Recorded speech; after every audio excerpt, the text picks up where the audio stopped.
Alright, welcome back to Carpentry in Florida. Today we're talking crown molding. Crown molding, for most of you probably have an idea, is what goes on your ceiling. Nice little trim piece, really classes up any room. I'm going to show you today how we cut the outside corners and use the coping technique for the inside corners.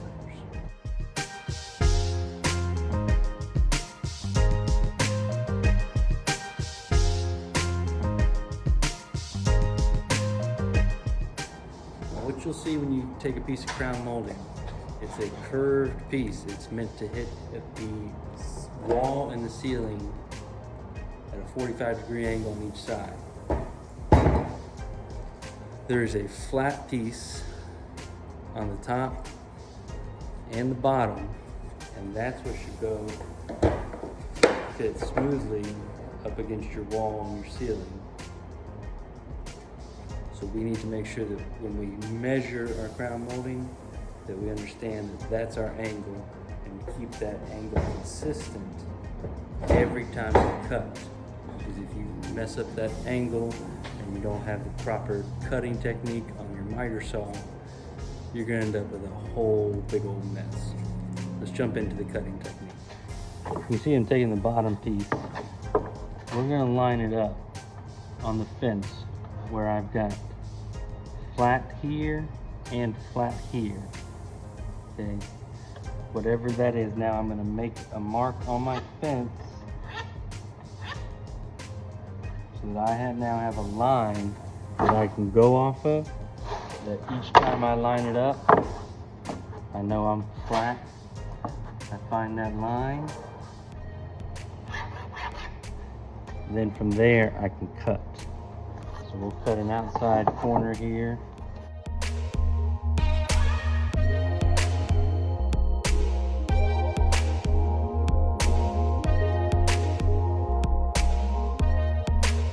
Alright, so you got your outside corners. I've nailed this piece already to my little sample wall and ceiling. And slide it right in there. Nail gun. Make sure you shoot it into the wall and into the ceiling. Alright, I prefer this stuff when it comes to filling the nail holes. It goes on pink and dries white. Put it on there, rub it in a little bit. Make sure you fill it all up. A wet rag after that. Going across, try not to pull anything out of it. Just wipe off all that excess. And you come back later, paint it, all good to go. All right, for inside corners, same cutting rule applies. You're still cutting with the bottom part of your piece up against the fence and the top part of your piece on the table of your miter saw. Then you're going to cope out the excess piece when you cut that inside 45. Cut all that excess out. When you do that, you'll then be left with a piece that can slide right in there to your non-45 cut piece. Right? So when you put your first piece up there, you can run it straight to the end of the wall. This coped 45 then will fit right on there. It's an easy caulk line to fill. And you don't have to worry about exactly matching those 45s. It really comes in handy when your ceiling is not flat, which if you've ever done crown molding, most ceilings are not flat. Those drywall guys, God bless them, most of them are pretty good at their jobs, but they load those ceilings up with mud. So you're gonna end up with a lot of waves in your ceilings.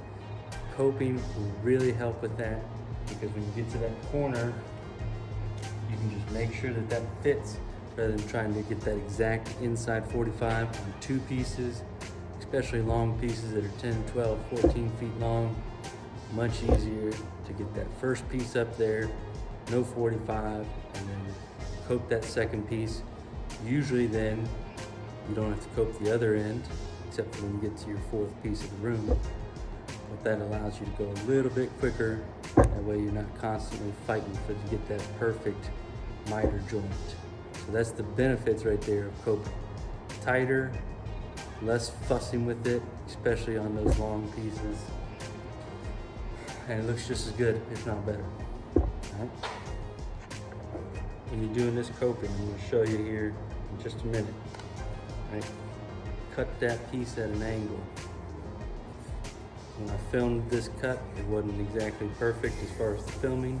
With your jigsaw here, at a slight angle, trying to run right along where that primed edge stops.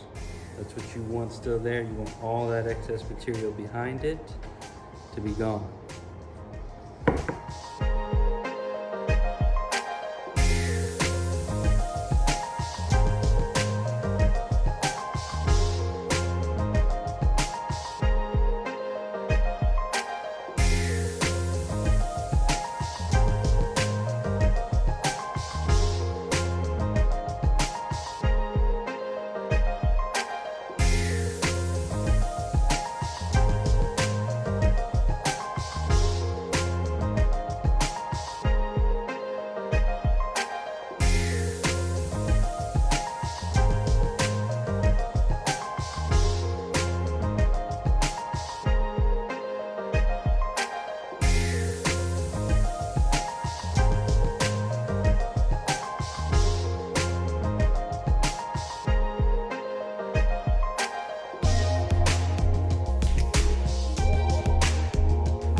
So that's pretty much it. Hopefully y'all learned a little bit of something, helped you out, maybe a trick, especially with that coping technique. It's really helpful, especially with those big long pieces that you'd be working with. If you did like this, hit the subscribe button, hit the like button, share it, watch it 500 times. That'll really help me out. Hope it helped you. We'll see y'all next week.